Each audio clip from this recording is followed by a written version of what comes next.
প্রিয় সপ্তম শ্রেণীর শিক্ষার্থীরা, শুভেচ্ছা নিও। আজকে আমি তোমাদের স্বাস্থ্য সুরক্ষা বিষয়ের বার্ষিক পরীক্ষার সিলেবাসের অন্তর্ভুক্ত শেষ অধ্যায়, অধ্যায় 7, যোগাযোগে সঠিকভাবে প্রয়োজন প্রকাশ করি, এর 133 এবং 134 পৃষ্ঠার ছক সমাধান করে দেব। প্রথমে তোমাদের বলবো, যারা আমার চ্যানেলটি সাবস্ক্রাইব করো নাই তারা আমার চ্যানেলটি সাবস্ক্রাইব করবে এবং আমার সাথে থাকবে। তাহলে চলো আমরা ক্লাস শুরু করি। আমার অগ্রগতি, আমার অর্জন। নিচের ছকটি আমার অভিভাবক ও শিক্ষক পূরণ করবেন, আমি নিজেও পূরণ করব। এর মাধ্যমে আমার অগ্রগতি সম্পর্কে আমি ধারণা লাভ করব। আমি নিজে আমাকে উৎসাহ দেব এবং কোথায় আরও ভালো করার সুযোগ আছে তা খুঁজে বের করব।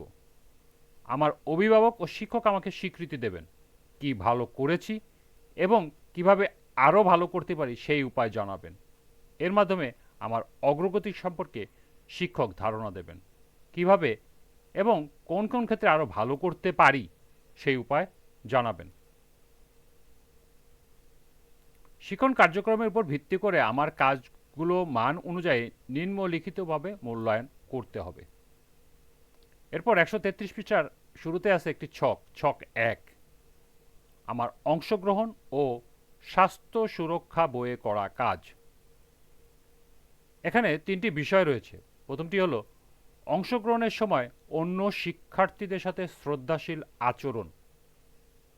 এরপর অংশগ্রহণের সময় অন্য শিক্ষার্থীদের সাথে সম্পর্কের প্রতি সচেতনতা ও গুরুত্ব। এবং সর্বশেষ বইয়ে সম্পাদিত কাজের মান। এ তিনটি বিষয় সম্পর্কে নিজের মন্তব্য লিখতে হবে এবং শেষে শিক্ষকের মন্তব্য। এটা তোমাদের লেখার প্রয়োজন নেই, এটা শিক্ষক পূরণ করবে।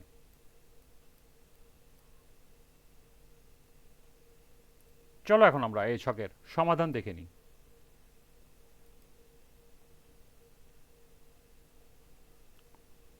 অংশগ্রহণের সময় অন্য শিক্ষার্থীদের প্রতি শ্রদ্ধাশীল আচরণ। এর উত্তর হবে অংশগ্রহণের সময় অন্য শিক্ষার্থীদের সাথে যথেষ্ট ও রুচিশীল শ্রদ্ধাশীল আচরণ করেছি। এরপর অংশগ্রহণের সময় অন্য শিক্ষার্থীদের সাথে সম্পর্কের প্রতি সচেতনতা ও গুরুত্ব। এর উত্তর হবে অংশগ্রহণের সময় অন্য শিক্ষার্থীদের সাথে সম্পর্কের প্রতি যথেষ্ট সচেতন ছিলাম ও যথাযথ গুরুত্ব দিয়েছি। এবং সর্বশেষ বইয়ে সম্পাদিত কাজের মান। এর উত্তর হবে বইয়ে সম্পাদিত কাজের মান ছিল খুবই ভালো।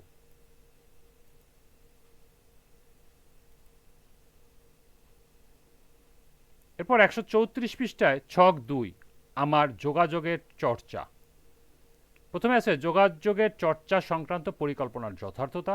এরপর যোগাযোগের চর্চা সংক্রান্ত অনুশীলনগুলো জার্নালে লিপিবদ্ধকরণ এবং সর্বশেষ অনুশীলনে যোগাযোগের 4টি ধাপ সঠিকভাবে অনুসরণ। এগুলো নিয়ে নিজের মন্তব্য লিখতে হবে। আর শিক্ষকের মন্তব্য তোমাদের লেখার প্রয়োজন নেই, এই ঘরটি শিক্ষক পূরণ করবে। তো চলো এখন আমরা এর সমাধান দেখে নিই।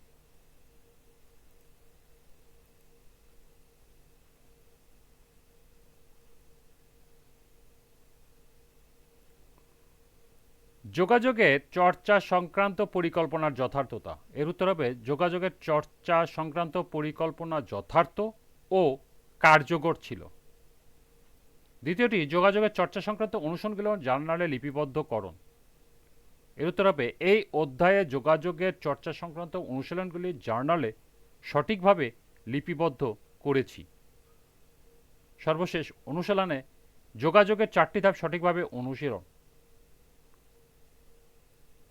এর উত্তর হবে অনুশীলনে যোগাযোগের 4টি ধাপ যথাযথ ও সঠিকভাবে অনুসরণ করেছি।